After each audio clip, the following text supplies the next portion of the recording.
Order, Mr. Speaker, order.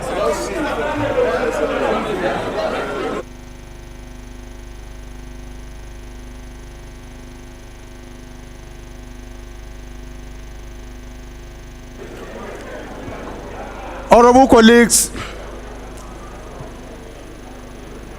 honorable members of the House of Representatives and fellow citizens, I welcome you back for the People's House for the People's Mandate. To the People's House and for the People's Mandate. I believe that the recess afforded us an opportunity to rest and refresh our minds and bodies for making laws for the good of our citizens and nations. The short recess, culminating in the Eid celebration, allowed our Muslim brothers to reflect and rejuvenate spiritually. I'm delighted to see all of us back, looking refreshed and in high spirits for the task ahead. We thank God for His mercies, kindness, and protection, and for bringing us all back safely. We pray for God's continuous grace. Honorable colleagues, let me report that the 6 committees set up before our recess continued working and have made tremendous progress. This is particularly so with the committees on welfare and legislative agenda.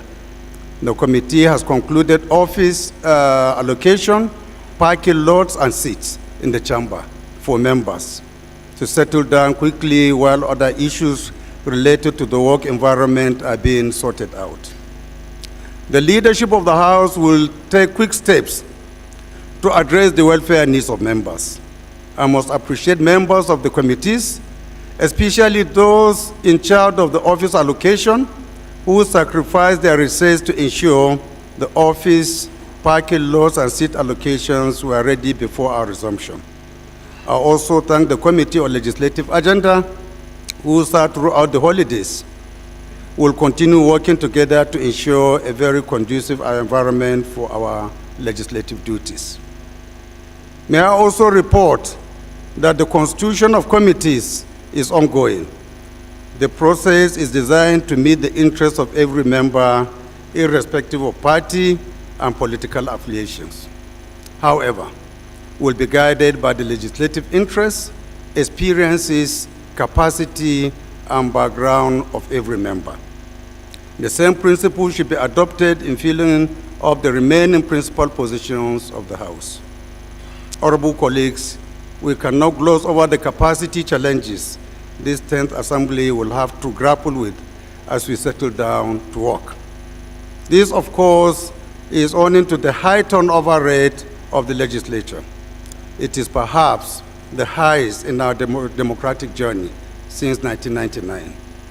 It is in this regard that I implore you to consider competence, capacity, and experience in choosing our aides. There is an array of experienced hands within and outside the National Assembly you can rely on. Your success as a legislator is largely dependent on the quality of your legislative aides, as well as the legislative bureaucrats.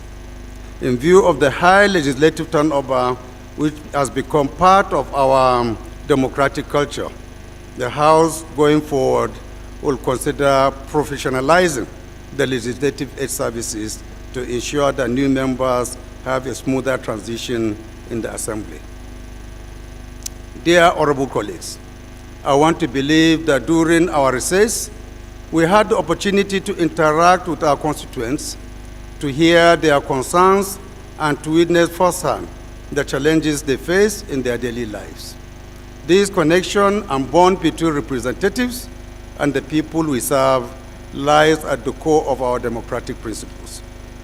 So as we gather here today, we must recognize the immense responsibility placed upon our shoulders.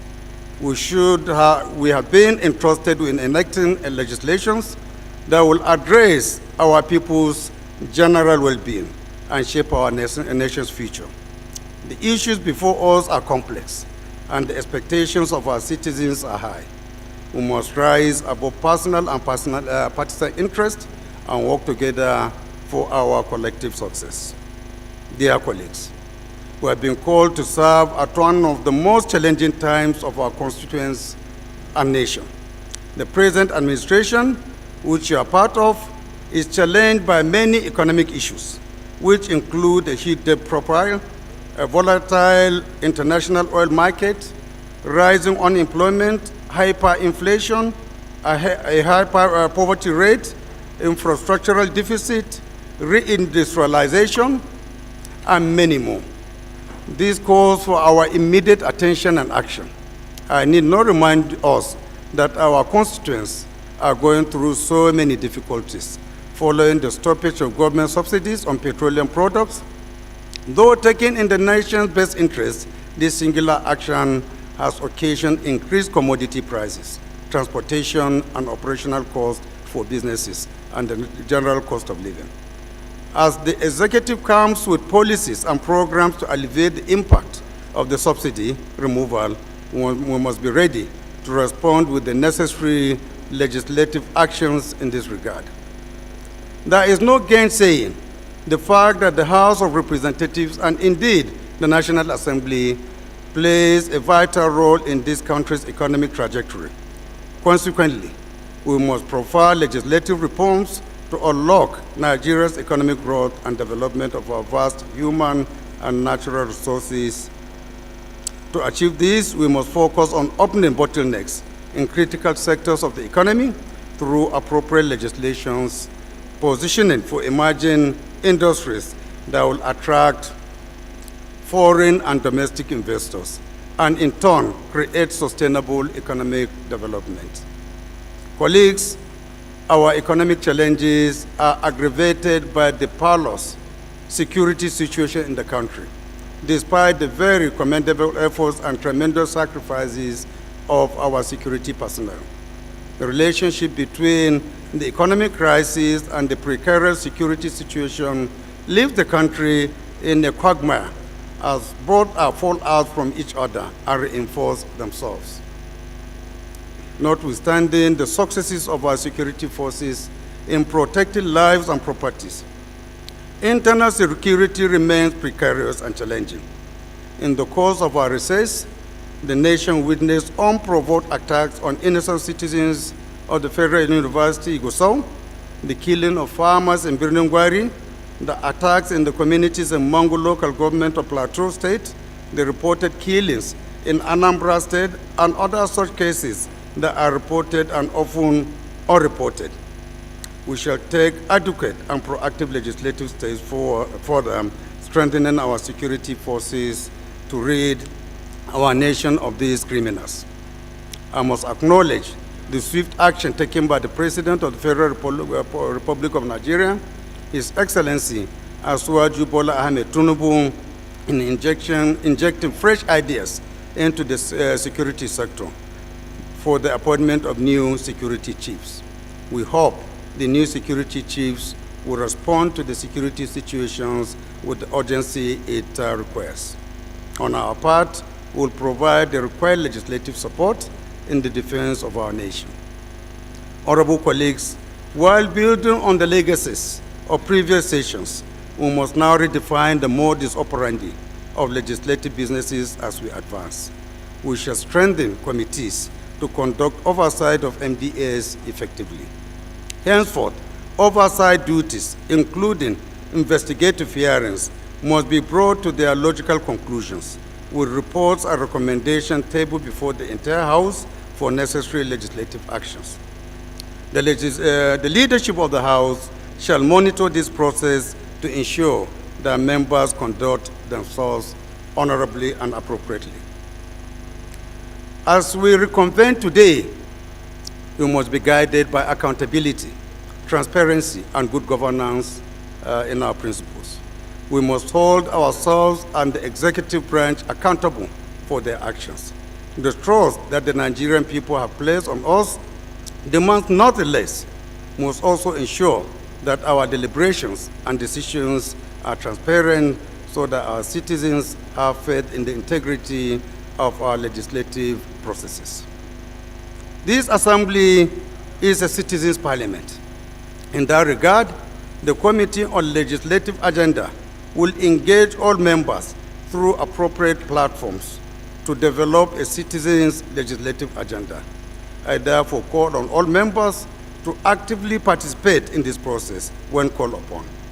Let me emphasize that in the legislative agenda, the House will pay priority attention to participatory budgeting process and delivery, law reform, electoral reform, women's participation and inclusion in governance, improved socio-economic conditions, entrepreneurship, employment, health and education, infrastructure, citizens-focused diplomacy, institutional capacity development, and citizens' engagement, constitutional amendment and restructuring, renewable energy, among others.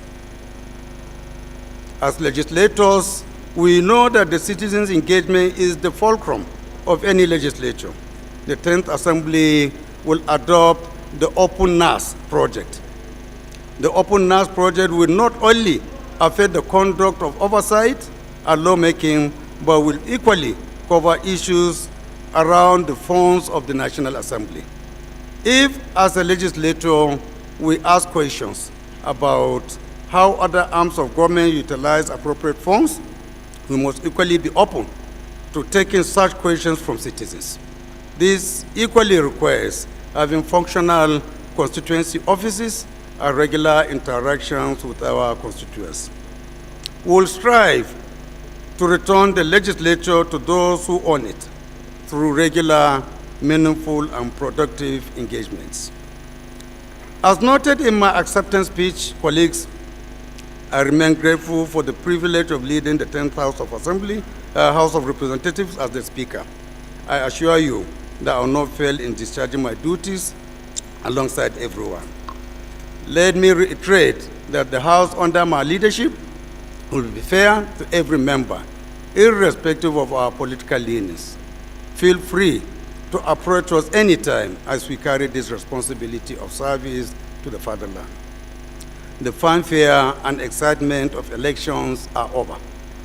It is now time for serious business of governance. May I remind us once again that we have been called to serve at one of the most difficult times when our nation and people are faced with tough challenges, with huge expectations.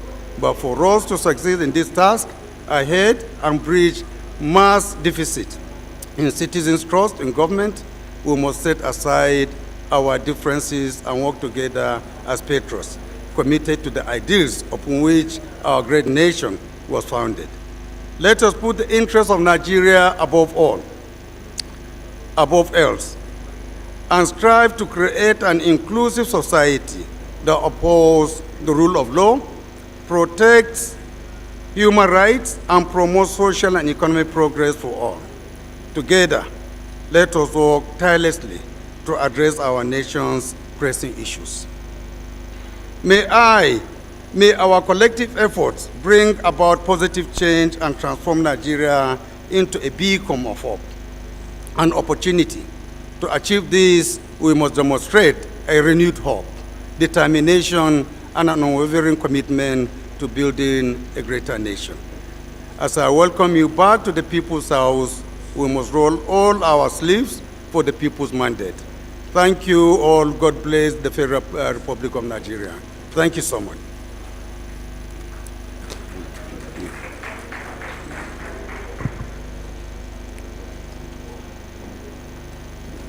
Clap.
Honorable colleagues, order please, order.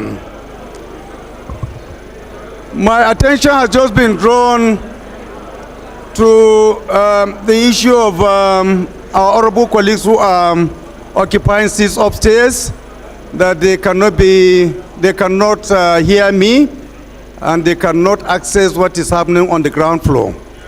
We are very, very sorry for that. There is a technical hitch somewhere. I have just conferred with the clerk and the ad hoc committee chairman on welfare, who do everything humanly possible now to address that situation. I want to please apologize for what has happened and to implore you to be patient. This arrangement as it is only for 3 weeks. It's only for 3 weeks.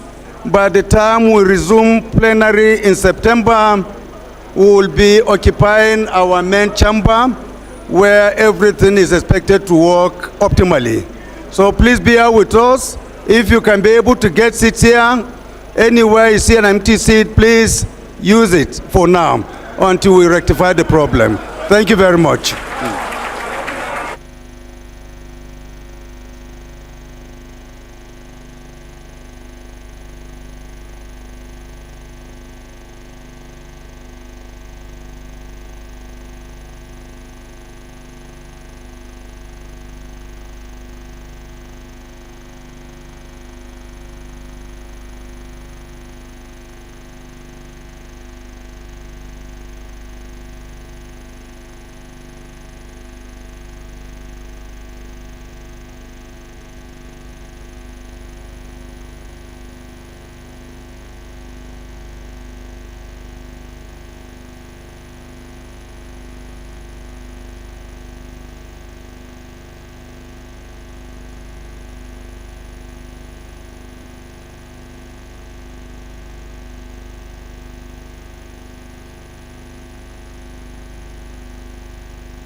Okay, hello, please confirm.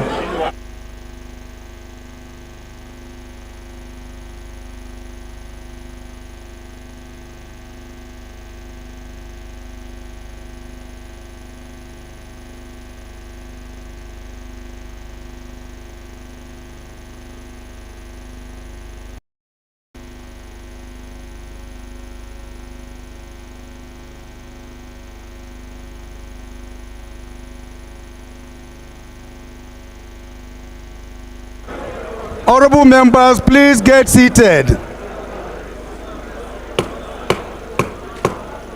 Honorable colleagues, please get seated. Get seated, please.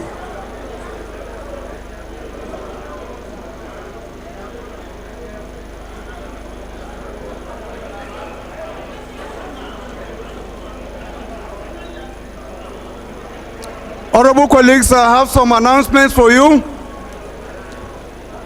The first one is from Honorable Hussein Ahmad Abdul Karim, member representing Kaduna South Federal Constituency, and it is an invitation announcement, and I read. This is to inform honorable members that they are invited to the wedding of Honorable Hussein Ahmad Abdul Karim, slated for Saturday, 8 July 2023 at Aliyu bin Abi Talib Jumaat Masjid, Dengi Flyover, Zaria Road, Kano at 11:30 a.m. prompt. As I've said earlier, the announcer is Honorable Hussaini Abdul Karim, member representing Kaduna South Federal Constituency.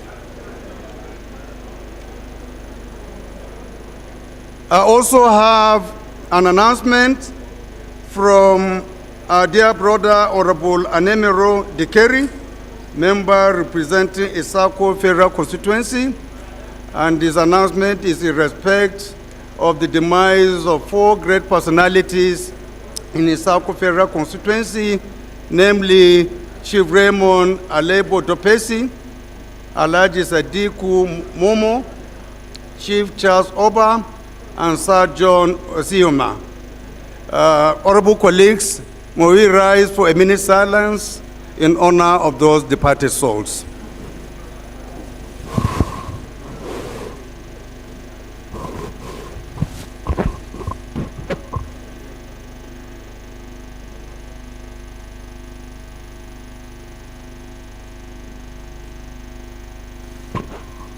May the soul of the departed rest in peace. Amen.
Honorable Allegiance, if he's around, please. Come over.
Until the Chief Whip takes his position, I would like to call the House to order. Honorable Ndidem, an honorable member there, let's allow the Speaker to commence the section. Thank you.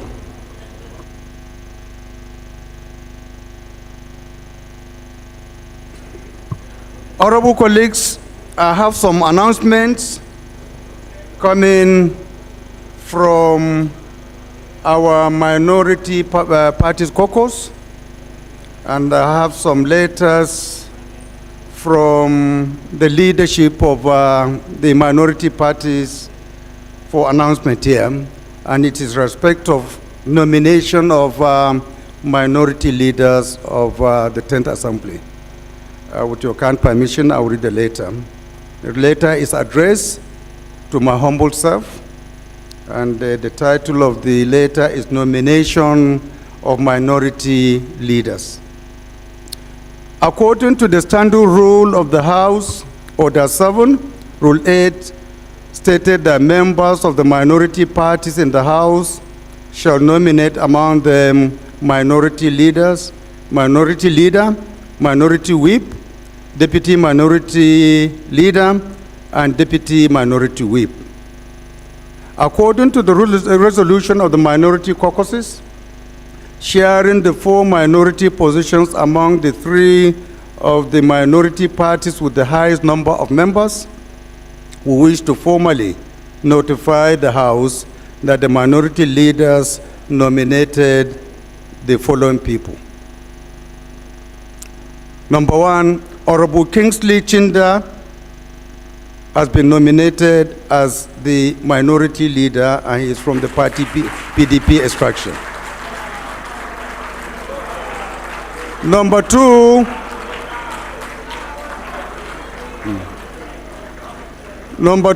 is Honorable Ali Isa JC, PhD, as the minority whip, also from the PDP. We have number 3, Honorable Ali Hussain Madaki, Guinea, as deputy minority leader from the NNPP. Last but not the least is Honorable Ozidonabi George Ebize Mao as deputy minority whip from Labour Party. Attached are the signatures of majority members of these caucuses. And honorable colleagues, for those of us who may want to see the endorsement made by our members here, I will give the clerk of the House to keep the records of those who signed on behalf of all the 4 nominees from each of the parties. So permit me, honorable colleagues, to congratulate the 4 persons who have been nominated as leaders of the minority. And it is my wish and prayer that God will be their guide. I will give them the wisdom to lead transparently and justly. Honorable leaders, my congratulations to all of you. The next announcement, honorable colleagues, is from APC, and it is also on a related subject matter. And the letter read as follows.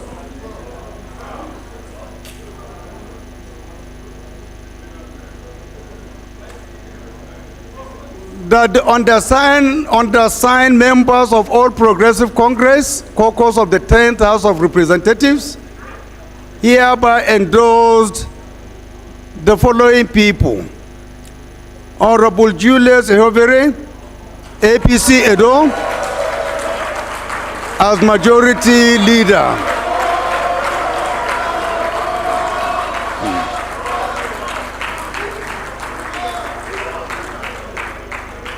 Honorable Halims Abdullahi, APC Kogi, as Deputy Majority Leader.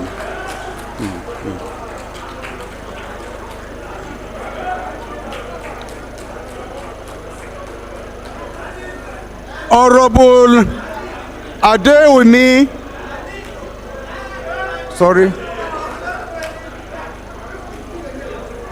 Honorable Usman Bello Kumo, APC Gombe, as Chief Whip.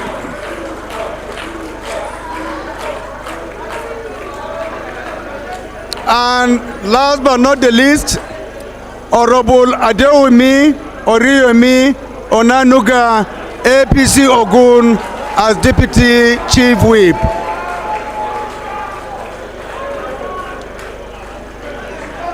The endorsement of these 4 people was backed by the signatures of 143 APC members. So, honorable colleagues, again permit me to congratulate our new leaders with the prayer for the Almighty Allah to guide and give them strength and wisdom as they take reins of the leadership of the 10th Assembly. Thank you, honorable colleagues.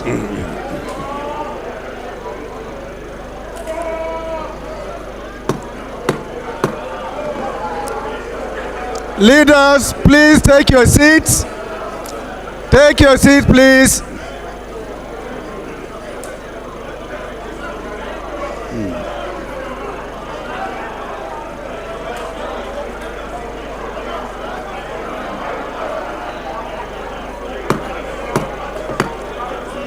Honorable colleagues, please get seated.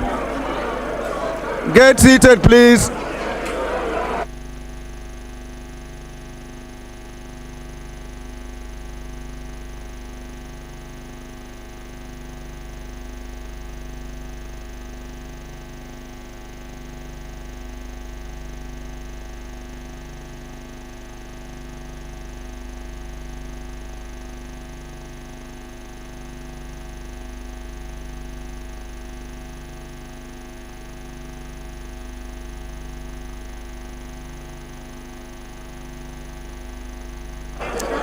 Deputy Speaker, Deputy Speaker, Deputy Speaker.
Yes. Yes. All right. Yeah, come let that on.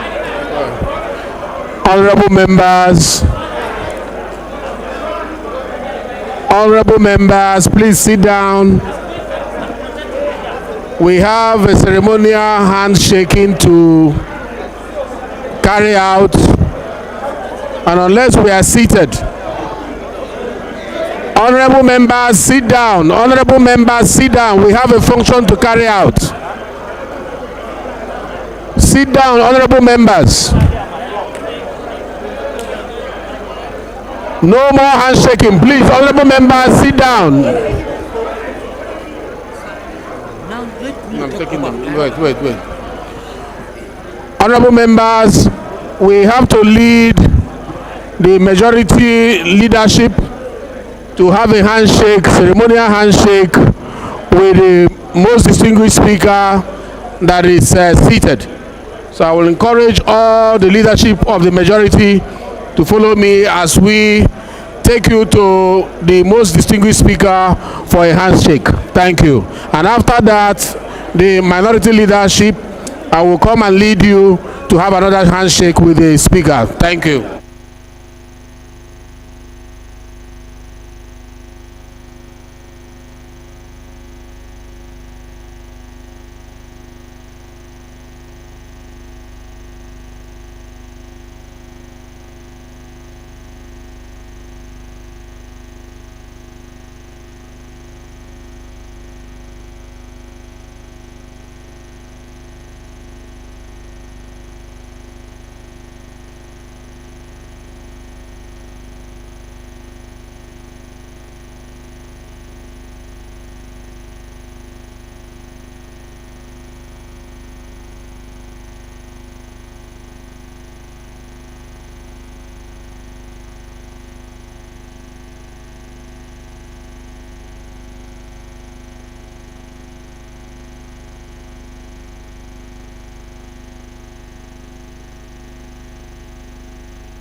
The minority leadership, it is your turn for you to be led to have a handshake with Mr. Speaker.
Honorable colleagues, any member who has a petition to present to the House may please rise to do so.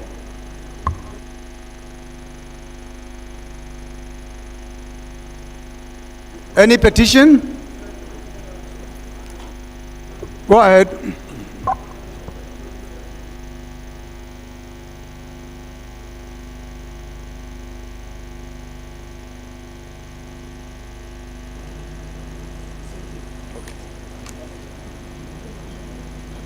Mr. Speaker, I have a petition. My name is Femi Bamishile, representing the very good people of Emure, Bonyi, and Ekiti East local government in Ekiti State, the citadel of understanding. I have a petition here, Mr. Speaker, against the fraudulent relocation of Federal College of Education, Omo Ekiti, Ekiti State, to Ilawe, Ekiti State. First and foremost, I rise to congratulate the Honorable Speaker on your election as Speaker, House of Representatives. It is my prayer that the Almighty God will continue to keep the Honorable Speaker in good health and safety in the glorious years ahead. I decide to submit this petition on behalf of my constituency. Honorable Speaker, in the 8th Assembly, a bill titled Federal College of Education, Omo Ekiti, Ekiti State Establishment Act, Bill 2000 2018, SB 611, was passed, but the president did not assent to the said bill before the 8th Assembly was dissolved. The same bill was reintroduced in the 9th Assembly, and the two chambers, the Senate and the House of Representatives, had the My honorable colleagues, can you summarize? Just summarize. You don't need to read the body of the letter. Just summarize. Thank you, Mr. Speaker. Thank you, Mr. Speaker, for the opportunity. Unfortunately, can you protect me, Mr. Speaker? You are protected, my honorable colleague. Please allow him to summarize his letter, please. Thanks for giving the opportunity to summarize the letter for you, Mr. Speaker. The content of the letter is the 9th Assembly, through the conference of the Senate and the House of Representatives, has actually put this particular bill again in the front of the president for assent.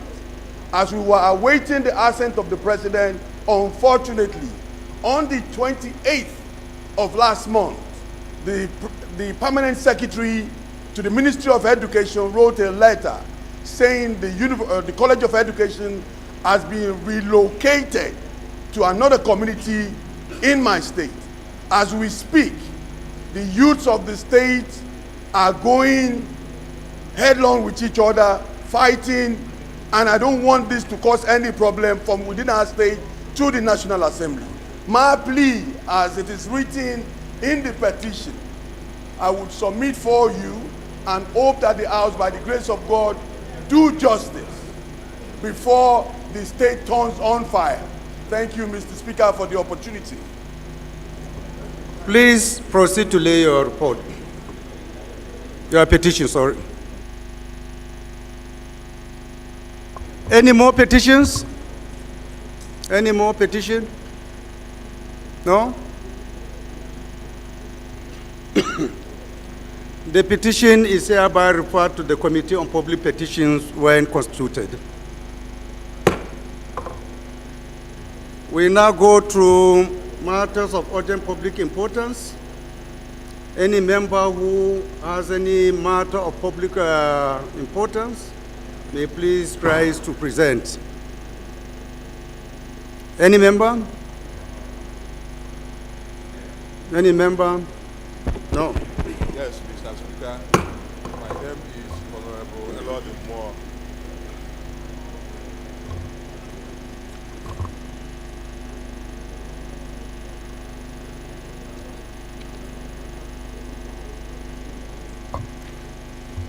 Honorable colleagues, the first order of the day is a motion on the need to recharge and restore Lake Chad, standing in the name of Honorable Ahmed Mohamed Munir.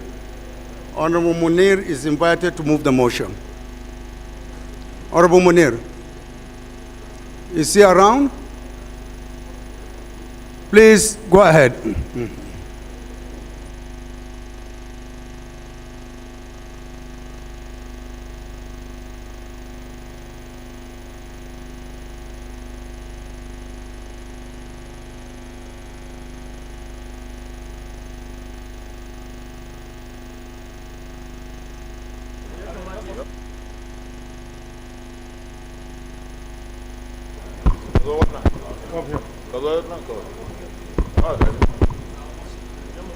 Let him be here. Thank you, Mr. Speaker. My honorable colleagues, I remain Honorable Ahmed Mohamed Munir, and I humbly stand before you to read a motion on the need to recharge and restore Lake Chad. The House notes, once a lifeline for millions of people in the Sahel region, Lake Chad, in correlation with the largest endorheic basin in Africa, has been rapidly shrinking over time due to climate change and unsustainable water management practices. Concerned that the shrinking of the lake has led to severe consequences on economic opportunities, causing displacement of millions of people who are now living in poverty and facing the threat of heightened security risks, and extremism with both national and international ramifications. Aware that the World Bank in 2006 highlighted feasibility studies showing that interbasin water transfer as the main means to recharge and restore the lake, having minimal environmental impact as per an environmental and social impact assessment report. Cognizant that restoring the lake will not only help revive fishing and other aquatic resources industry, but also open up new opportunities for enhanced national security, food security, agriculture, tourism, improve urban water supply, restore moribund irrigation schemes, and other economic activities improving the livelihoods of millions in the region and beyond. The House resolves to urge the federal government to kickstart a high-level diplomatic engagement for regional cooperation among the 5 member countries that constitute the Lake Chad Basin Commission, including Nigeria, Niger, Chad, Cameroon, and the Central African Republic, that will serve as the bedrock to further international cooperation. Urge the federal government to allocate significant resources in the 2024 budget of the Federal Ministry of Water Resources for an up-to-date feasibility study to increase the volume of water in the lake by diverting water from the Ubangi River, which is a tributary of the Congo River in the DRC, and transporting it to the Chari River in the Republic of Chad, which deposits into the Lake Chad. Urge the federal government to work closely with international organizations to leverage their technical expertise and mobilize resources from a variety of sources that include international development banks and bilateral aid agencies such as the World Bank, African Development Bank, United Nations Development Program, United Nations Environment Program, as well as explore innovative financing mechanisms such as green bonds and public-private partnerships to ensure successful completion of the project. Mandate the Committees on Water Resources, Appropriation, Foreign Affairs, Environment, Climate Change, Northeast Development Commission, Lake Chad, AIDS Loan and Debt Management, Cooperation and Integration in Africa, and legislative compliance when constituted to ensure compliance. Thank you, Mr. Speaker. I so move. Any seconder? Amendment? Let us second it and then we can amend, right? Oromujimi Benson.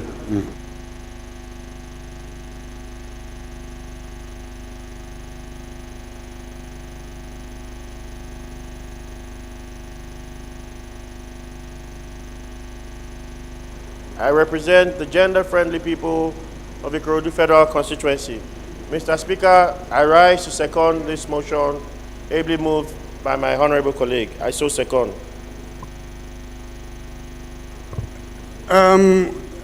Yeah, okay. So since it is an infrastructure-related motion, we'll just go ahead and put the question. Amendment. Okay, Honorable Jaha, please go ahead.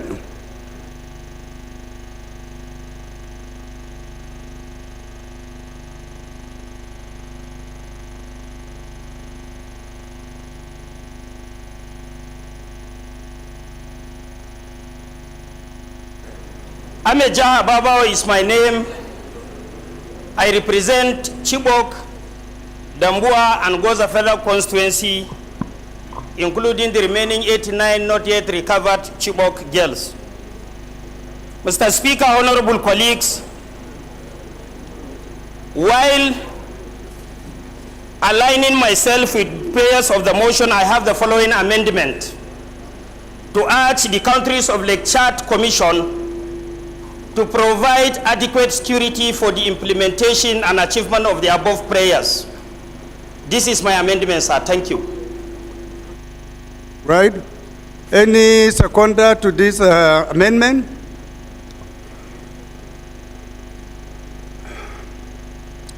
Honorable Bapa.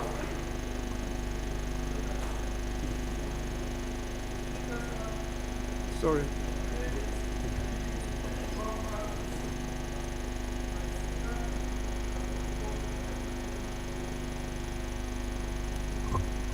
Honorable colleagues, Go ahead. I am Honorable Ado Dogwa, representing Dogwa Tudunwada Federal Constituency. Mr. Speaker, honorable members, I am from Kano State. Mr. Speaker, I would like to respectfully draw the attention of the mover of the last amendment that in my opinion, and perhaps in the opinion of other members, resolution number 1, which says, urge the federal government to kickstart a high-level diplomatic engagement for regional cooperation among the 5 member countries that constitute the Lake Chad, covers his amendment. So I think it's quite unnecessary to move another amendment which focused squarely on the resolution number 1. I so submit, please. Thank you. Honorable Jaha, did you hear the contribution of Honorable Dogwa on this? Are you satisfied? Go ahead.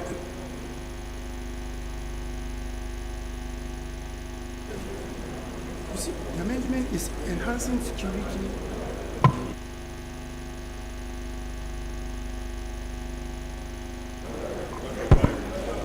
Mr. Speaker, if you look at the first prayer as rightly referred by Honorable Ado Alassane Dogwa, has nothing to do with security of the Lake Chad Basin Commission. Lake Chad Basin Commission constitutes about 5 countries: Nigeria, Niger, Cameroon, Chad Republic, and Central Africa. If there is no enough security, all the 4 mentioned prayers are not realizable. In other words, we are all aware of what is happening in that region today. Absolutely. So I want Honorable Ado Alassane Dogwa to understand that to have cooperation between or among member countries is one thing, and for them to institute security for the achievement of the prayers is another thing. I hope people can understand and members can understand why I choked on the issue of security, because it's very critical to the achievement of the Lake Chad Basin establishment. So, honorable colleagues, we'll put it to question. Those who are in support of this amendment should say aye. Aye. Those against should say nay. The ayes have it. So, being an infrastructure-related motion, I'll also put the question on the main motion. Or another amendment? Another amendment. Please go ahead.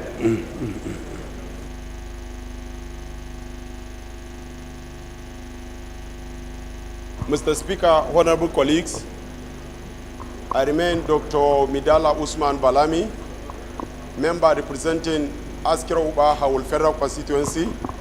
I'm from Borno State, Mr. Speaker. Mr. Speaker, I rise to amend and to include the Committee on Interparliamentarians so that they can liaise with the countries that are involved within the 5 countries of the Lake Chad region when constituted. I so submit, Mr. Speaker. Any seconder? Honorable Maki.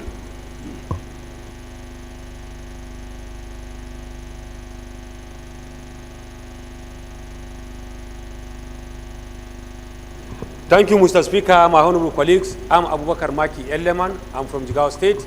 I represent Malamudori Kaugama Federal Constituency. Mr. Speaker, I rise to second the motion as amended by my honorable colleague. I so second. Thank you. Honorable colleagues, those who are in support of this amendment should say aye. Aye. Those against should say nay. The ayes have it. Any more amendments on this? Honorable colleague, please go ahead.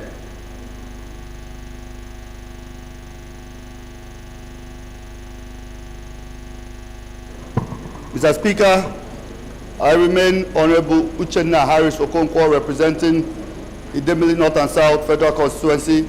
I rise to amend and include to prayer number 4, Committee on Sustainable Development Goals to assist on when constituted in order to come to a better solution, since it has already been added on prayer 3 as well, on participating and collaborating with the UN UNDP, and other international organizations. I so submit, Mr. Speaker. Any seconder? Honorable Shatima?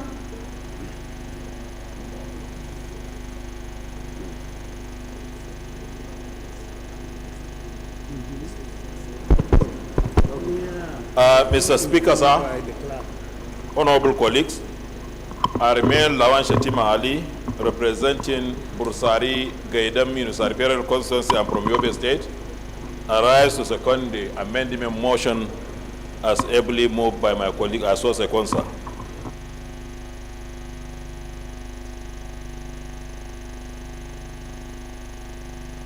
Thank you, honorable colleague. Any is secondment you did, right? So we put the question, those who are in support of these amendments, you say aye. Those against, you say nay. The ayes have it. So on the motion itself, we put the question, those who are in support, you say aye. Those against, you say nay. The ayes have it.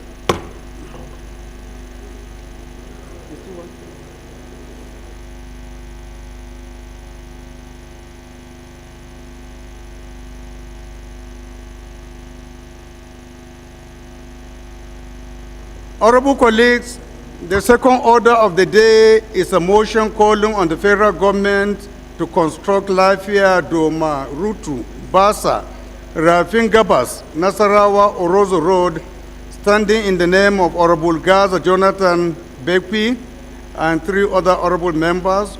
Honorable Gaza is invited to move the motion.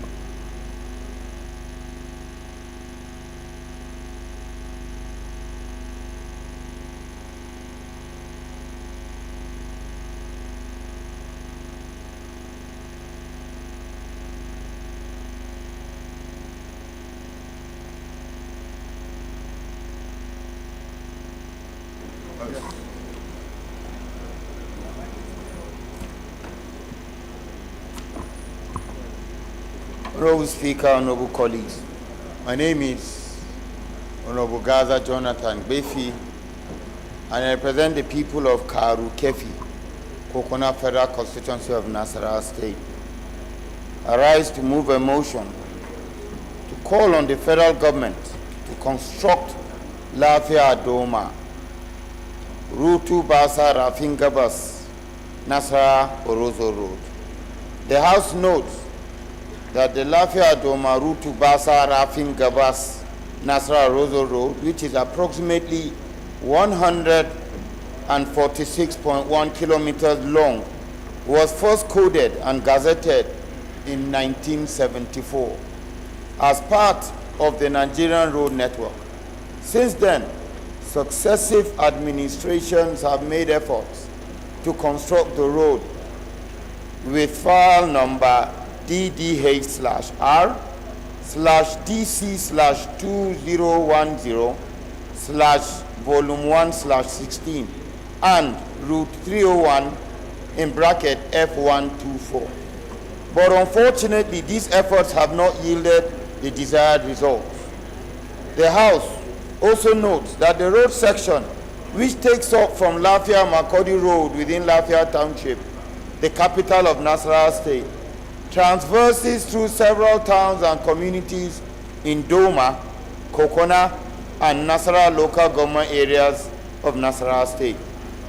It also traverses Orozo and several other settlements in the Kerchi Area Council of the FCT, providing access to these communities that rely on it for the transportation of goods and services. The House notes that the importance of the road cannot be overemphasized, as it serves as a major link between Nasarawa State and other parts of the country. And one key socio-economic benefit of the road is the shorter, easier, and less risk-prone access to the FCT for all commuters coming through Benue State from the southeast and or south-south geopolitical zones of the country. The proverbial daily traffic gridlock experienced from Masaka and Maraba of Nasarawa State to Nyanya and AYA of the FCT will and would become history.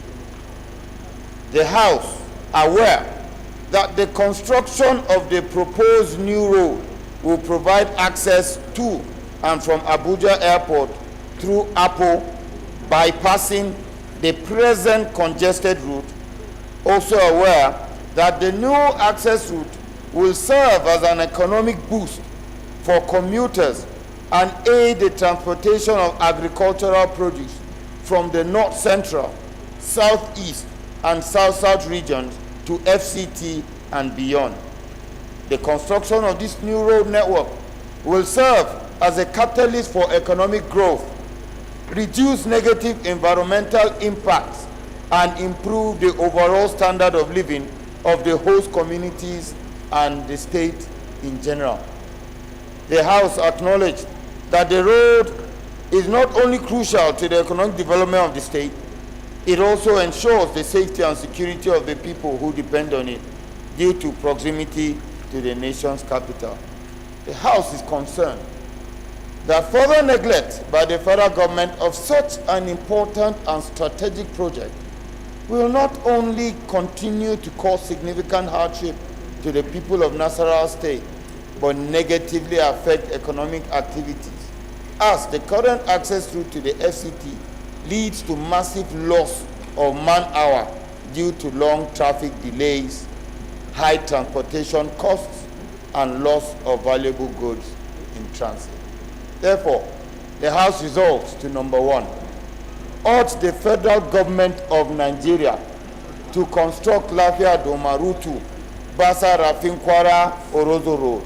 2, also urge the Federal Ministry of Works and Housing to include the construction of the road in the 2024 budget estimate and prioritize funding for the project, since study and engineering design reports on the road are available. Number 3, further urge the federal government to award the road contract to a credible company and ensure its timely completion to alleviate the suffering of the people of Nasarawa State and foster economic development in the region and other parts of the country. And number 4, finally, mandate the Committee on Works and Appropriations, when constituted, to ensure compliance. Honorable Speaker, honorable colleagues, I so move. Any seconder? Honorable Ize Mwachuku.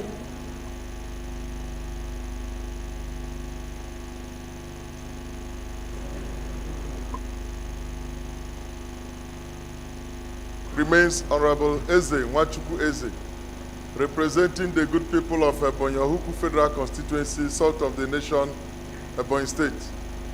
Mr. Speaker, I hereby second the motion as moved by my honorable colleague.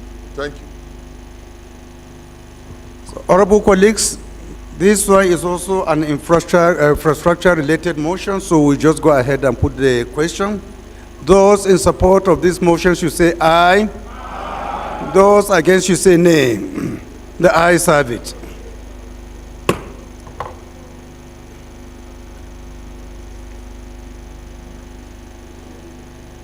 Honorable colleagues, the third order of the day is a motion on the need to address the disagreement on police recruitment process between the police force headquarters and the Police Service Commission, standing in the name of Honorable Mohammed Bello Erifai. Honorable Bello is invited to move the motion.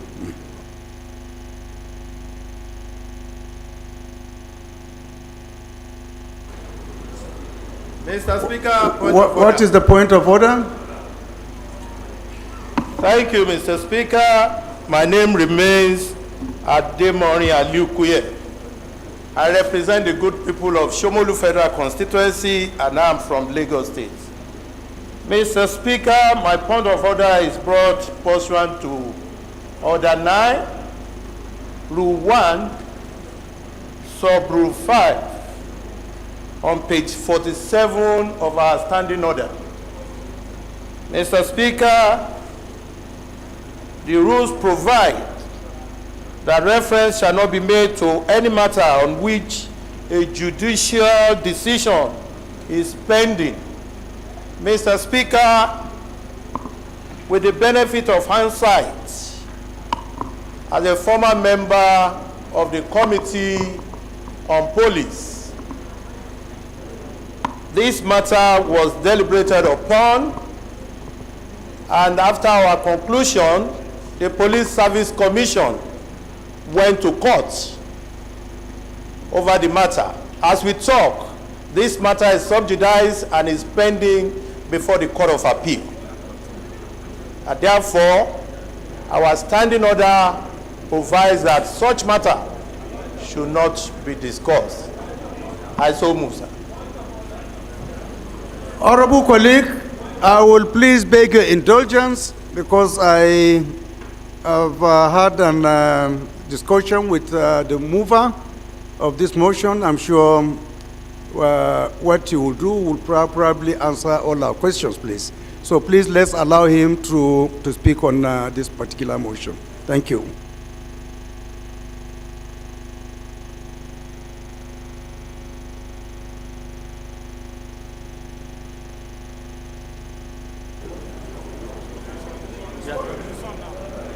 Thank you very much, Mr. Speaker. Respectable colleagues, I am Mohammed Bello El Rufai, representing the good people of Kaduna North. Mr. Speaker, in view of this information, I do hereby stand down this motion, subject to the legal matters at hand. Thank you very much. Thank you, honorable colleague. So this motion is stepped down by the leave of the House.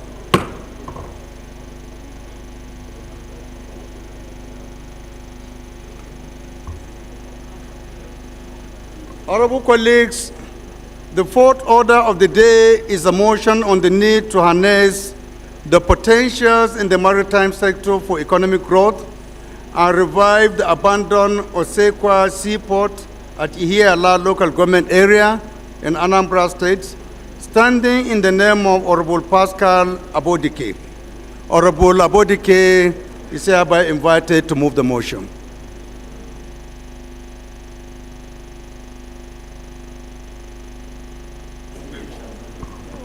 Thank you, Mr. Speaker. I am Honorable Pascal Abodike.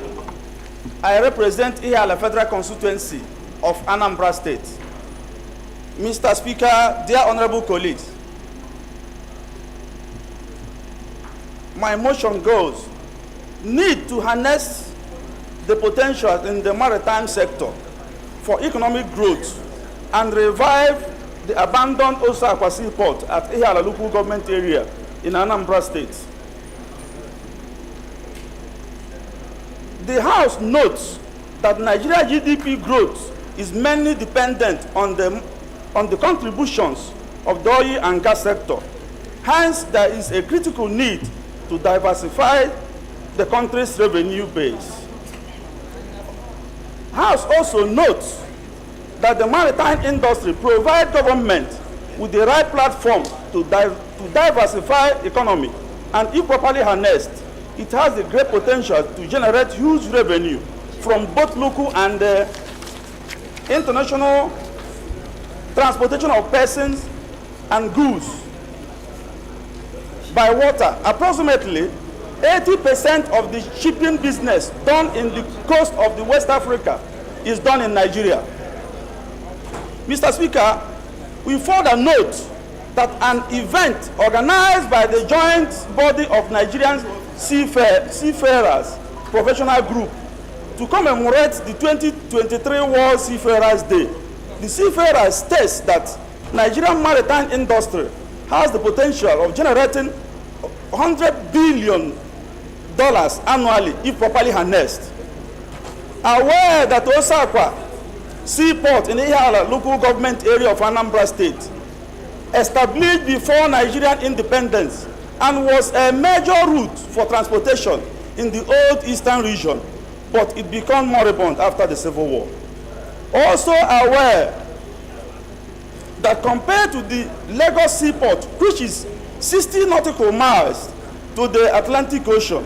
Osa Akwasi Port is only 18 nautical miles to the Atlantic Ocean, which by the implication is closer and more viable route for shipping goods from China and other countries.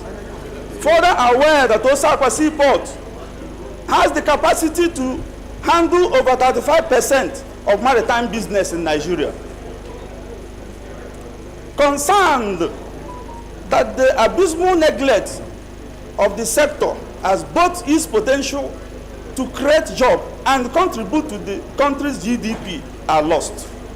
Just as foreign operators my home with billions of dollars yearly that could have accrued to the local operators and government coffers. Also concerned that the country's ports are currently classified among the worst ports in the world due to challenges such as delay in importation and exportation process, traffic congestion, poor access roads, safety and security concerns, infrastructural deficit, and logistics shortcomings, among others.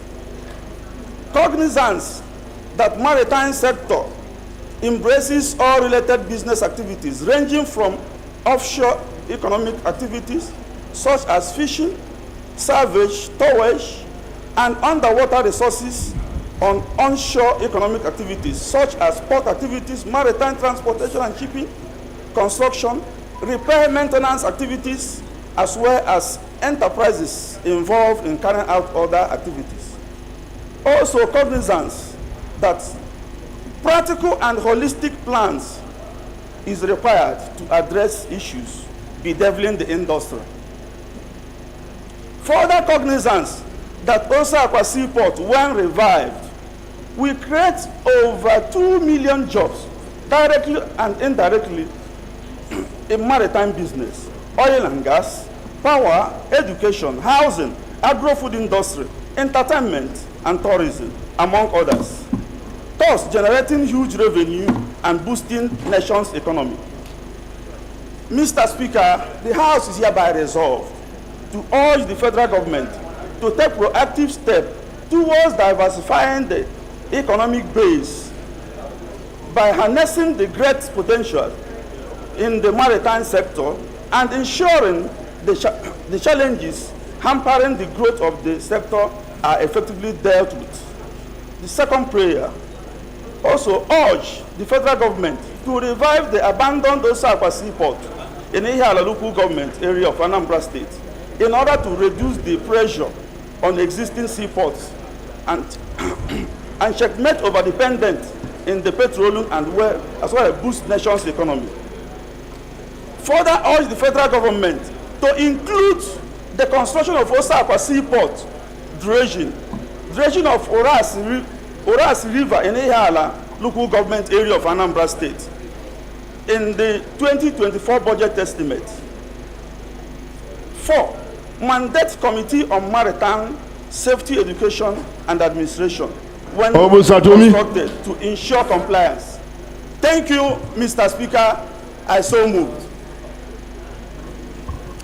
Thank you, honorable colleague. Any seconder?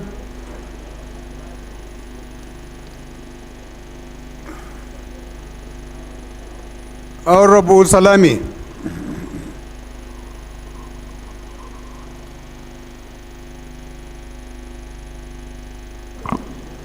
My name is Bamidele Salam. I represent the fantastic people of Ede North, Ede South, Egbedore, Ejigbo Federal Constituency of Osun State. Mr. Speaker, I rise this morning to second the motion as ably moved by my colleague. I hereby second. Thank you, Mr. Speaker. Honorable Pascal, lead the debate. Or should we put it?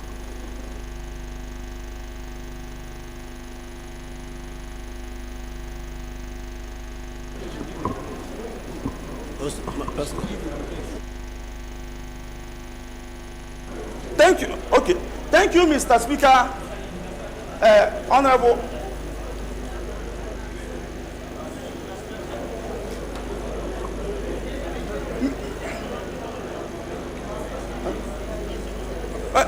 Mr. Speaker, Pascal Abodike, representing the Ihiala Federal Constituency of Anambra State. Mr. Speaker, looking at my motion, we can all attest that this is an infrastructural motion that calls for a less debate.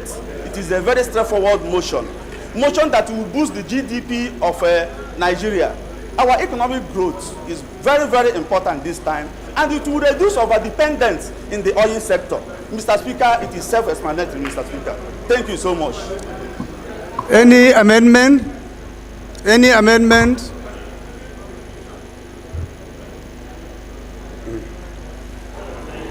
Amendment.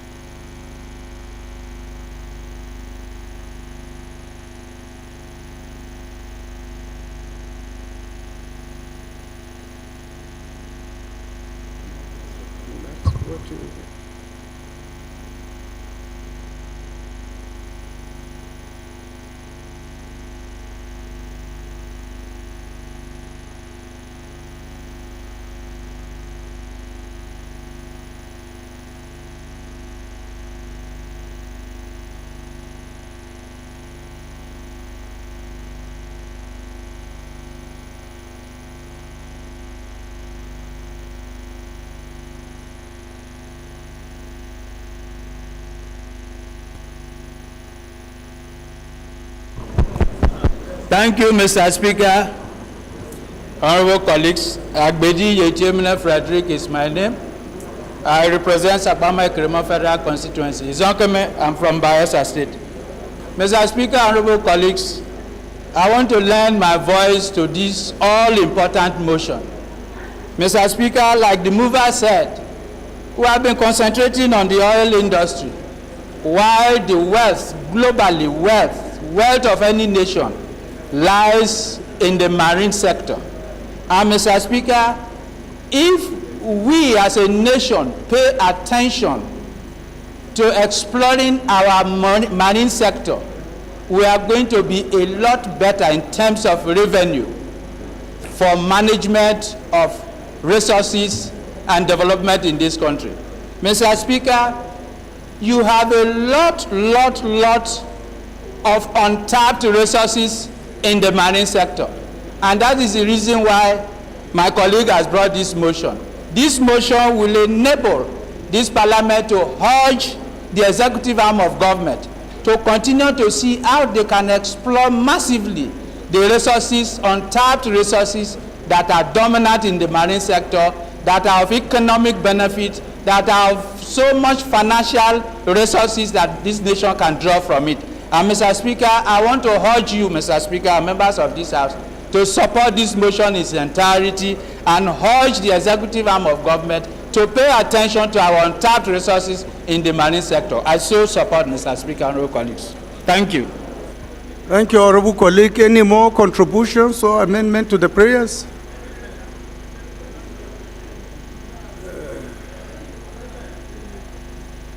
Honorable colleague.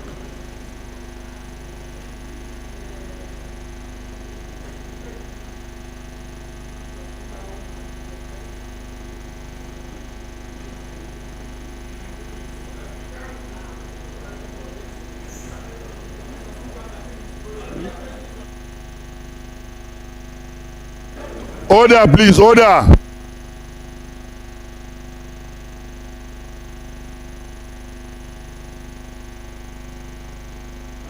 Is Honorable Isiaka has been recognized, please? Isiaka, representing the good people of Yewa North, Imekwa from Federal Constituency. While I also agree that our nation needs this kind of projects that is scattered all over the country, but from experience, such projects do better with private sector involvement, and also with all the good, very attractive features of this particular one, as highlighted by the mover. I would like to suggest an amendment to Resolution 3 that further urge the federal government to include the construction of Ozakwesi Port and dredging of Orashi River in Ihiala local government of Anambra State in the 2024 budget, in addition to taking steps to attract private sector investment in the construction, such that we can, number one, reduce the involvement of government and also fast track the development of the project. I mean, given all the attractive fixtures as has been mentioned. Thank you, Mr. Speaker. Is it an amendment or is just a contribution to the debate? Are you proposing an amendment or you are just contributing? It's an amendment. It's an amendment, yes. Amendment, right? Yes. So, who is in support of this amendment, please? Honorable Abdul.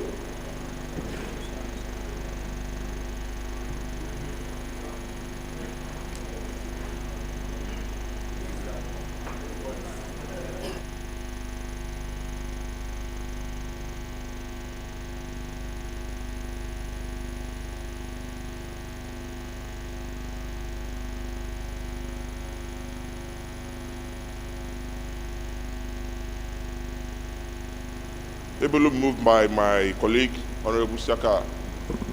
I so second. Those in support of this amendment, you say aye. Aye. Those against, you say nay. The ayes have it.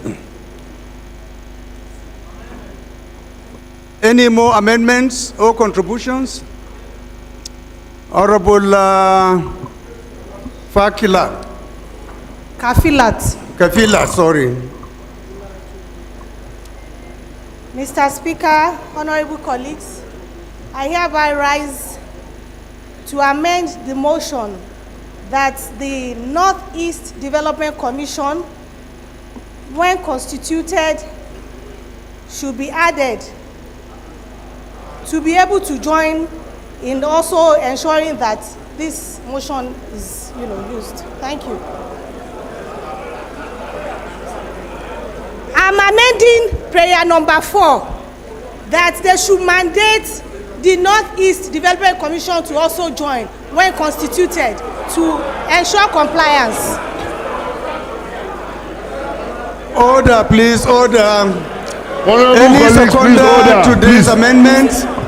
Seconder to this amendment? Honorable Abbas. Honorable Abbas. Honorable Abbas. Aborim. Honorable Abbas, I thought you were raising your hands. Amendment. Any seconder to the amendment proposed by Honorable Kafilat? No. Please go ahead. Honorable Abbas, go ahead, please.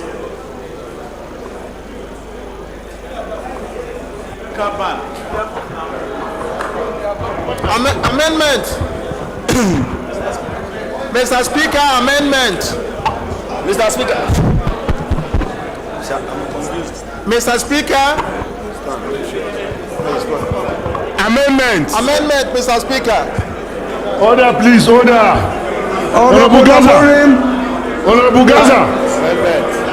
Are you raising your hands to second? Amendment. Nobody is seconding?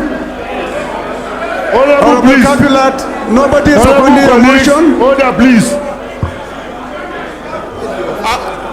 Any more amendments? Yes, amendment. Please go ahead. Mr. Speaker, am I recognized? No, he has not recognized. Mr. Speaker, honorable colleagues, Honorable Shaba. my name is Honorable Dominic. Order, please. It's not me. Order, please.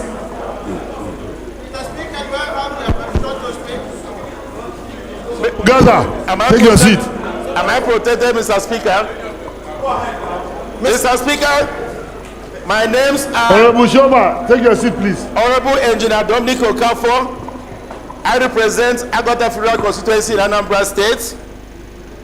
Mr. Speaker, this motion is a very viable one.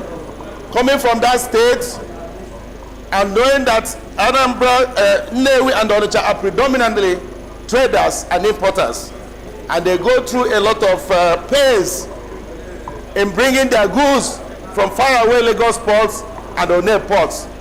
Therefore, I'm amending to be added to prayer 2 that this infrastructural development will reduce pains currently suffered by Nnewi and Onitsha markets importers who bring their containers from faraway Lagos and Onne ports. So, amen. Thank you. Is that an amendment you are bringing to the prayers? Point of or order, just Mr. contribution? Speaker. Point of order, Mr. Is it amendment or just contribution? Contribution, Mr. Speaker. Is that amendment? Amendment. Or contribution? Contribution is support. Contribution, okay. Amendment, please. Speaker. We'll take the last one. The last one. Mr. Speaker, amendment. Honorable Emmanuel. Yes. To make sure that nobody. Thank you, Right Honorable Speaker, honorable colleagues. My name is Dr. Emmanuel Ukpamudo. Mr. Speaker, I represent Ikonini Federal Constituency from Akwa Ibom State. Mr. Speaker, I rise to support the motion with an amendment that Committee on Port and Harbour should be included to ensure compliance. Point of order, Mr. Speaker. Move, Mr. Speaker. Honorable colleagues, those in support of this amendment should say aye. Aye. Those against should say nay. The ayes have it. Amendment, Mr. Speaker. Mr. Speaker, amendment. Please, we'll take the last one. This one will be the last amendment we'll take, please. We have other important issues to discuss, so I will take the last amendment. Mr. Speaker, after amendment. which you will put the question. Mr. Speaker. Point of order, Mr. Speaker. Do I have your... Honorable, go ahead. Yes, my name is Chris Nkwonta. Is that how we do it? I represent the good people of Federal constituency. Honorable, I'm sorry, I recognize the member from this side. I'm sorry, please. Thank you, Mr. Speaker, for this protection. Mr. Speaker, my name is Donald Kimekambo Jogo. I represent the good people of Ilaja Seodo, Federal constituency. I am from Ondo State, Mr. Speaker.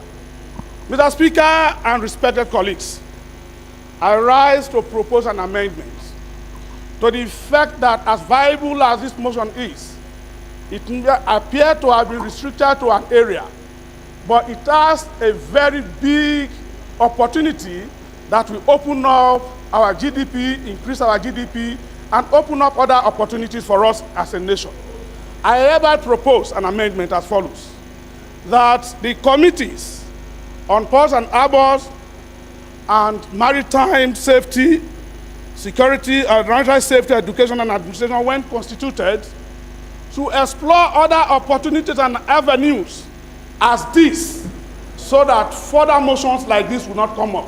Let us have a holistic approach that we have these opportunities as they are in other states, across the nation, so that when these committees are constituted, they may have a holistic approach to this issue of ports that are either being abandoned or potentials that have not been annexed, so that the country can benefit maximally. I so amend, Mr. Speaker. Point of order, Mr. Speaker. This is a very long amendment. Any seconder? Point of order, Mr. Speaker. Honorable Luduak.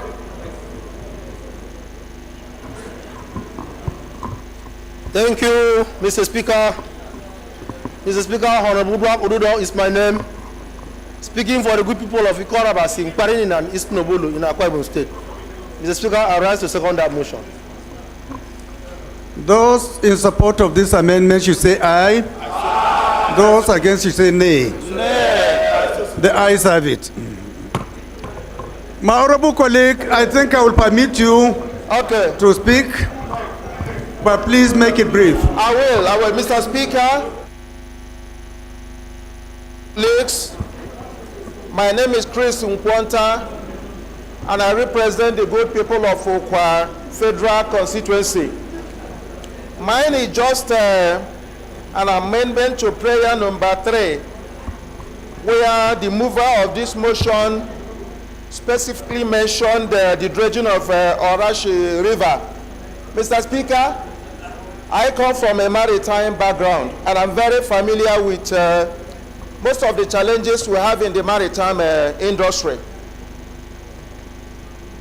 Honorable, are you contributing or you are amending? If you are amending, please come with your amendment. It's an amendment of the prayer, yes, without please. discussing the details, okay? Just amendment that the dredging should include ports in Port Harcourt, Warri, Calabar, Apapa, and Calabar. Point of order, Mr. Speaker. Oh, okay. Point of order, Mr. Speaker. Honorable colleagues, thank you, Mr. Speaker. Are you satisfied that the last amendment yes, I am. made included this particular prayer? Yes, please. Okay. So, honorable colleagues, I think we can go ahead and put the question subject to the amendments made. Those in support of this motion, you say aye. Aye. Those against, you say nay. The ayes have it.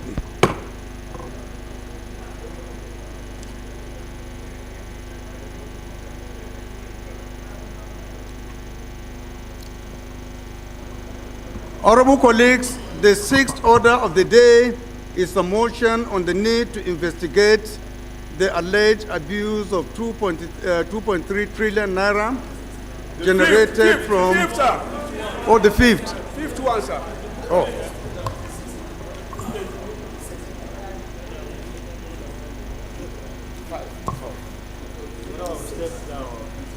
The fifth order of the day is a motion on the need to introduce leadership training in the curriculum of primary and tertiary schools in Nigeria. Standing in the name of Honorable Jawo Rufus Adeni, Honorable Adeni is hereby invited to move the motion. Thank you, Mr. Speaker. I am Air Vice Marshal Ojuawo Rufus Adeni, retired. Honorable member representing the good people of Ekiti South Constituency 1, consisting of Ikera, Isiauru, and Ekiti Southwest in Ekiti State.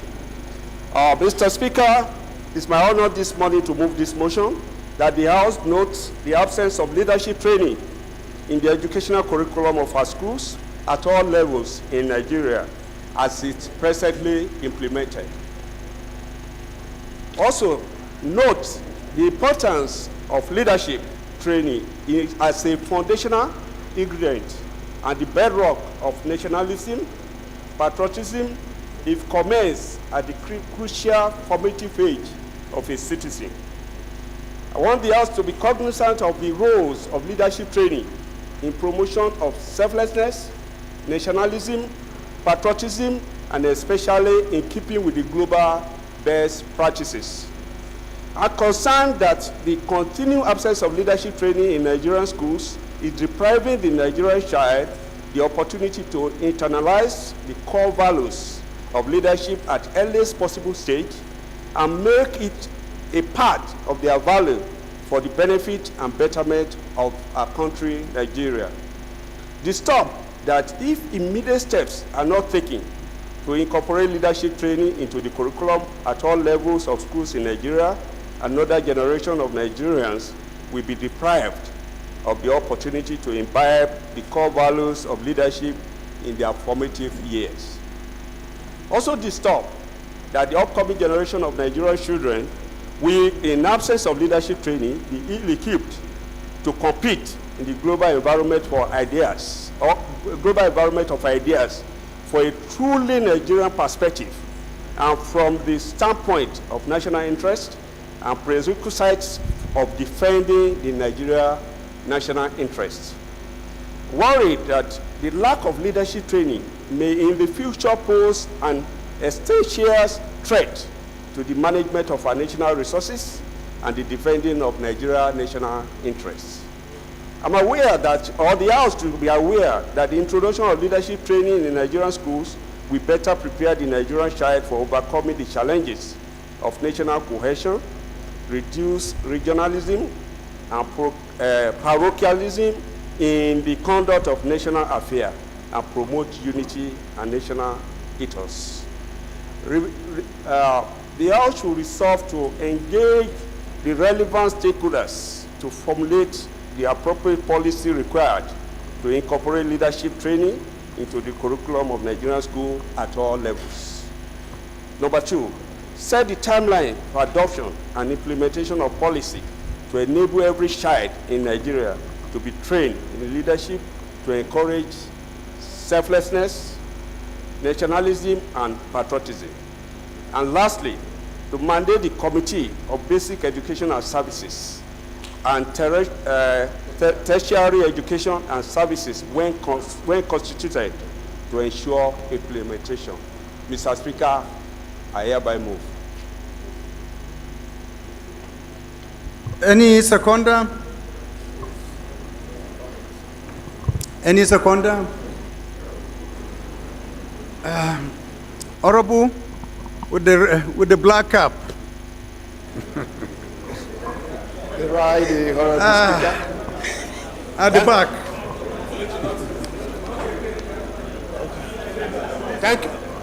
Thank you, Mr. Speaker. Honorable colleagues, my name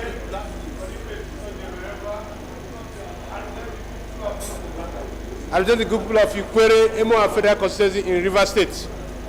Mr. Speaker, I rise to second the motion, ably moved by my colleague, Honorable Adeni. I so second. Thank you, Mr. Speaker. Honorable, if you want to lead the debate, please go ahead. Thank lead you. the debate if you have anything to add. Thank you, Mr. Speaker. Honorable colleagues, I want to lead this debate of leadership training in our schools.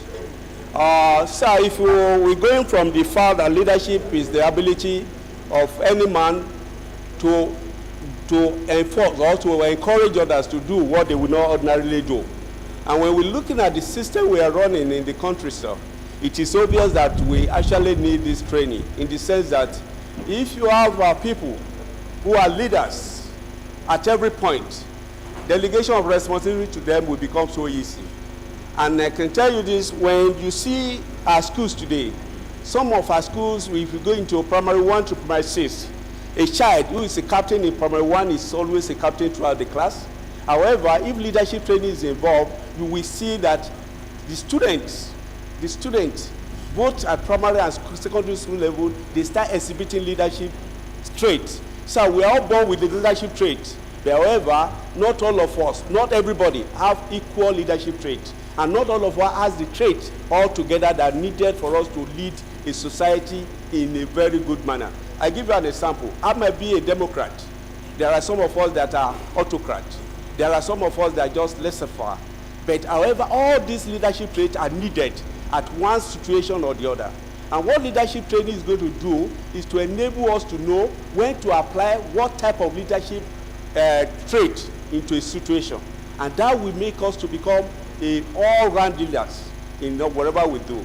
I have been through the military. I've spent 37 years in the service of this nation, and I know what it is to train as a leader, and I know what it is to do as a leader. But I can find out in my own home, I train my children as leaders. But when you go to the school, sir, it is obvious that we need this training to be able to make our people to become leader, even as their youth at a young age, so that when the government is doing any policy or bringing any policy, instead of criticizing or negatively criticizing, you criticize it positively and you become part of it. So this is what I think that we need to do as a country to be able to better our system and better how we want to move this country forward. Sir, leadership will promote you to be a patriotic Nigeria, to be a selfless Nigeria, and to make you to believe first in your country. I still remember what an American president says. Don't think of what your country will do for you. Think of what you will do for your country. It is only leaders or those who have leadership training that can think of what they will do for their country. Those who don't have, they will always think what can the country do for them. And I can tell you this, Mr. Speaker, most Nigerians, most of us today, we're only looking forward for what our country can do for us, not what we can do for our country. I so move, Mr. Speaker. Honorable colleagues, any more contribution or amendment to the prayers? I don't know if any member from the upper floor has any contributions to make or amendments from the upper. Thank you for remembering. Yes. We want to see inclusion. Thank you. Anyone from the upper floor who wants to contribute or amend? I can't see any hand. We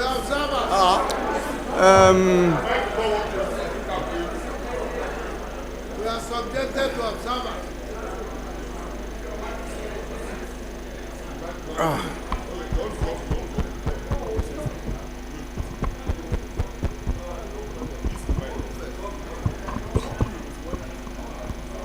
We are subjected to observers. Mr. Speaker. Honorable Speaker, sir. Those of us in the second. Honorable Speaker, sir. Hello? Honorable Speaker, sir. Yes, go ahead. Yeah, those of us in the second chamber, we have been subjected to mere observers, and we are not happy here. Thank you. Go ahead and make your contributions. The microphone has not been talking, and nobody pays attention to us. You will be given the opportunity after Honorable Mark, so please just be a little bit patient. We'll recognize you after contribution from Honorable Mark Esset. Thank you. Thank you, Mr. Speaker. Mark Esset is my name, representing Uyo, Uran, Nsedatai, and Ibesikwo Federal Constituency of Akwa Ibom State. Mr. Speaker, I want to thank my colleague for bringing this wonderful motion that is very, very apt in the 21st century, where quality leaders is being sought for because of the technological advancements going on now. Mr. Speaker, in Nigeria, the motion being raised cannot be overemphasized. Leadership starts from home at a very tender age. And the qualities of a good leader, one who will become a good leader, will only be identified when this training starts at the nursery school level, which this motion seeks to achieve, to ensure that leadership training is being incorporated in the school curriculum. If this is done, Mr. Speaker, you will see that the area of looking for good leaders at our community, at our local government, even at the state and national level, will be a thing of the past. Without overflowing issues, I want to say I have the mandate of my federal constituency to support this wonderful and timely motion. Thank you, Mr. Speaker. Honorable Pastor.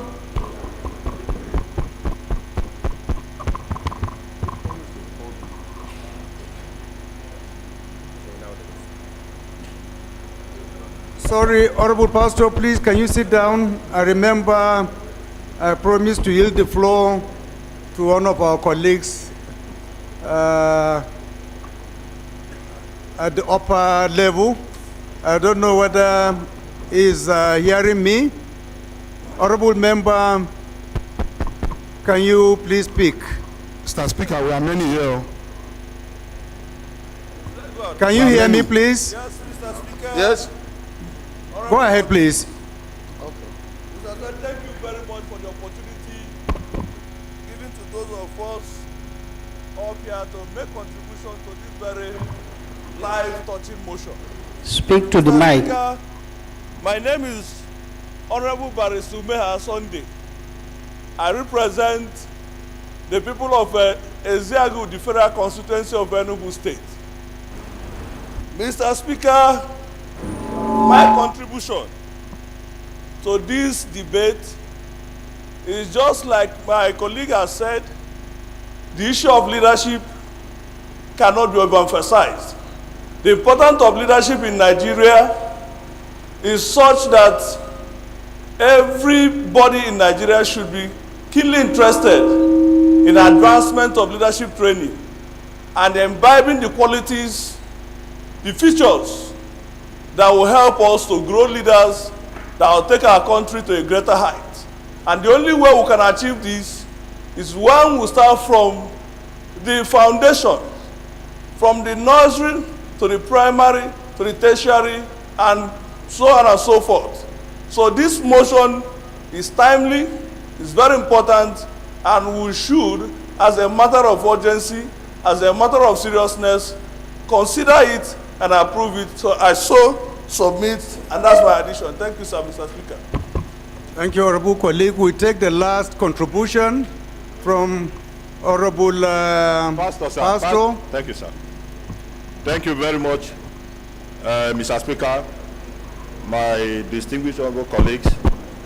My name still remains Pastor Ojema Ojotu, representing the most vulnerable people of Apagatu Federal Constituency of Benue State. Mr. Speaker, I find this motion very much apt, timely, and also very strategic, and I am here to just add to it by way of amendment. I want to simply add that in the prayer, it should also be captured that the Federal Minister of Education, in conjunction with secondary school, tertiary institution, and other capacity building institution, should make it a point of duty to create an atmosphere, an opportunity for those who finish secondary school and wait and trying to write JAM should. My honorable, please craft your question properly. No, no question, sir. You are just contributing, not crafting a prayer. No, please. No, addition, sir. I am adding to the prayer, sir. And what Go for amendment. So what just go straight to the amendment. If it is a prayer or amendment to a prayer, please go straight to the point. Very well. I am saying that the Federal Ministry of Education, in conjunction with primary school, tertiary institution, should create a platform whereby those that finish for secondary school waiting to enter higher institution should use that period to actually enroll for leadership training. And the period of NYC, while they are waiting to go for NYC, should also be used to give relevant leadership training. I so add. Thank you, Mr. Speaker. Any seconder to this amendment? Any seconder? No seconder.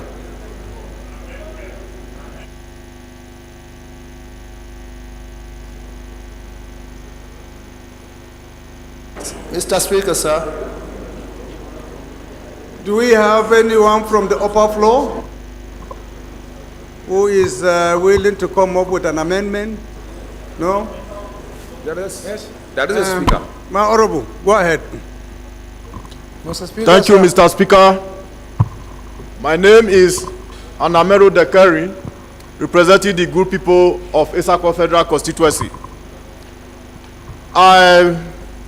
I want to thank the presenter of this motion. Are you amending or contributing? We have finished contributing. It's just amendment now. If you have an amendment, please go ahead. Thank you, Mr. Speaker. I would like the motion to be amended to also include those to be led. Leadership is two-edged sword. The led are the leaders. I want us to also include our National Orientation Agency to prepare those to be led for leadership. Thank you. Any seconder to this amendment? Any seconder? So, honorable colleagues, we go ahead and put the question subject to the amendments. Those in support of this motion should say aye. Those against should say nay. The ayes have it.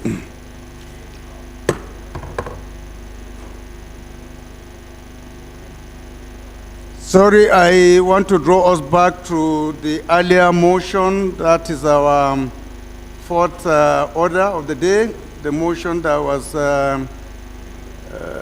presented earlier. The motion is to be referred to the Committee on Maritime, Safety, Education, and Administration when constituted. And for this particular motion, it is going to be referred to Basic Education, Committees on Basic Education and Services, and Tertiary Education and Services when constituted.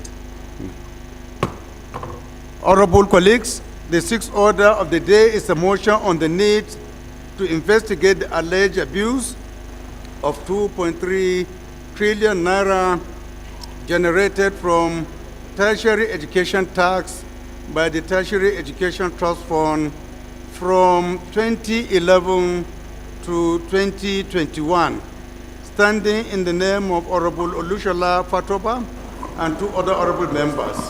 Honorable Fatoba is hereby invited to move the motion. Thank you.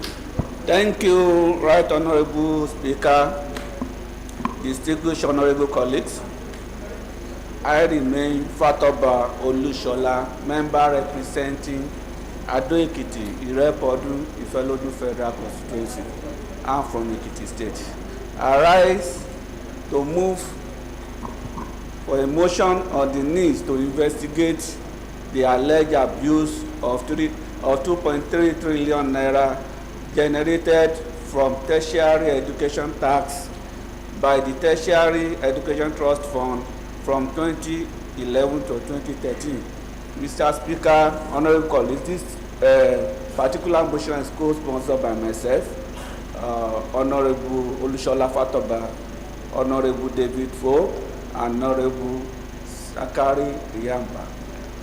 The House notes that the tertiary education tax was introduced as a special corporate tax to provide specialized funding for tertiary education in Nigeria, including capital projects, research and development, amongst others. Recall that the tax was introduced based on the repealed Education Task Force, which established the Education Trust Fund to impose education tax on Nigerian companies at the rate of 2.5% of the accessible profit for annual assessments.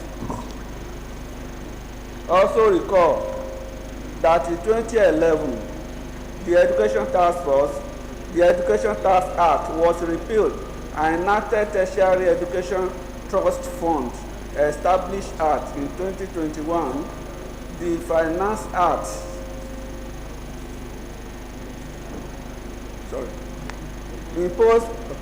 the Finance Act 2021 increased the applicable tertiary education tax rate from 2% to 2.5%. Aware that since the establishment of the Tertiary Education Trust Fund in 2011, the fund has earned trillions of naira as revenue generated. However, the fund is reputed for numerous financial abuses in its operations, award of contracts, and execution of projects. Cognizance that the standard of operation procedure within the fund is porous and does not create a platform for proper supervision of projects domiciled with tertiary institutions, with disbursement of funds happen without tracking and payment being made despite the failure of contractors to achieve milestones required for such payment.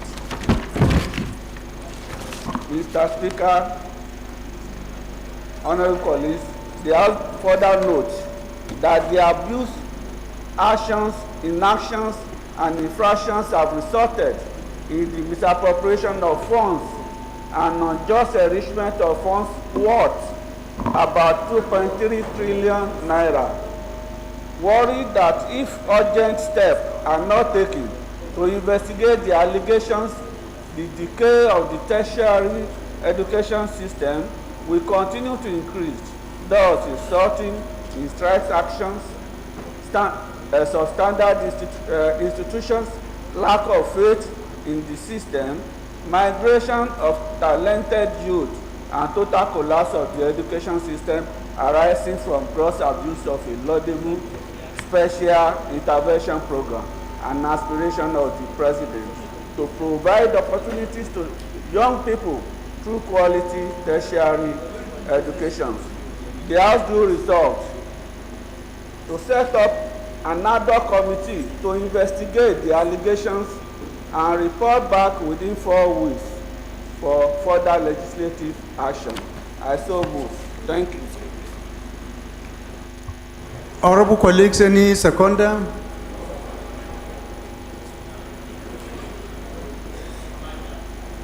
The upper floor, the man with the pink gown, can't see your face properly. Please go ahead.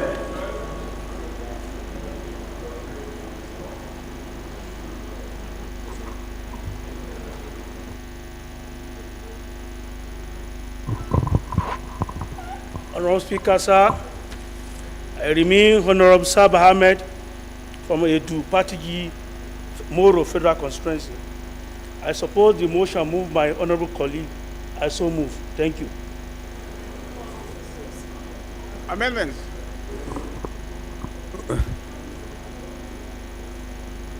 Did I hear that somebody wants to move for an amendment? Yes, Mr. Speaker, yes. Okay, go ahead.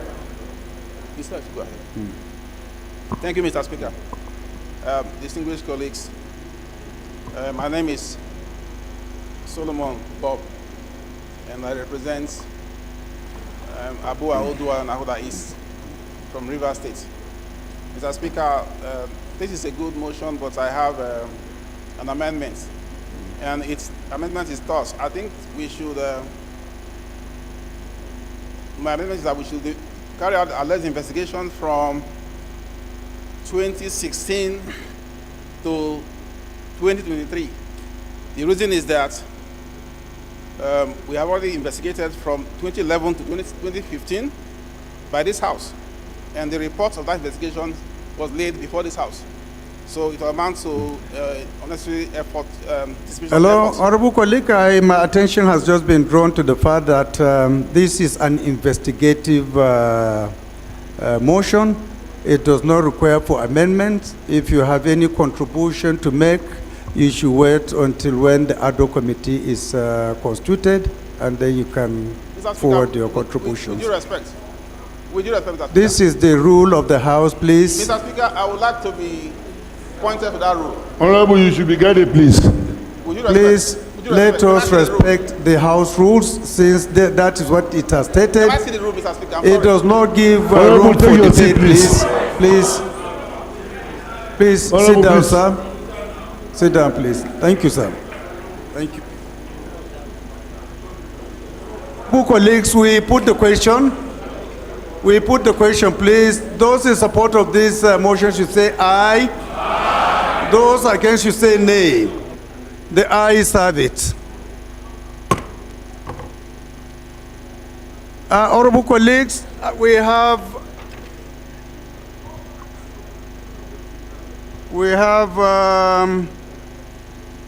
an information from the ad hoc committee on ad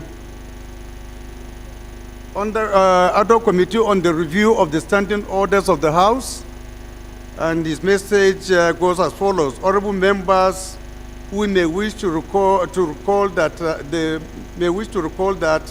the House had constituted an ad hoc committee on the review of the standing orders of the House of Representatives.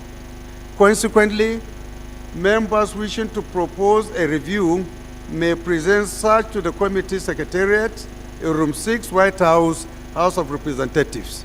Thank you. It is signed by Honorable Iduma Igarue.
Honorable colleagues, we have the pleasure of constituting an ad hoc committee to investigate the abuse of 2.3 trillion naira from tertiary education fund tax.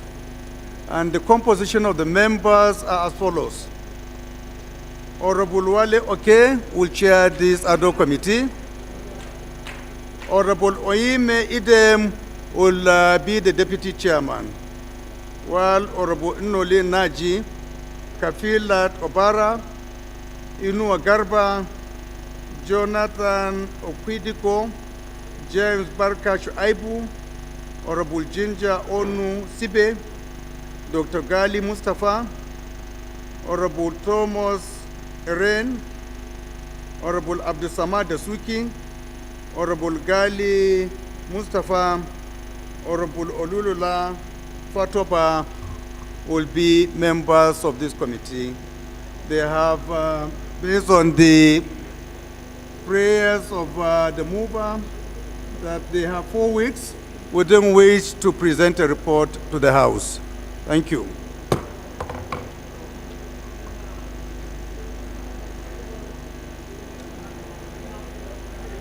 Honorable colleagues, I now invite the House Leader to move that the House do adjourn to tomorrow at 11 a.m.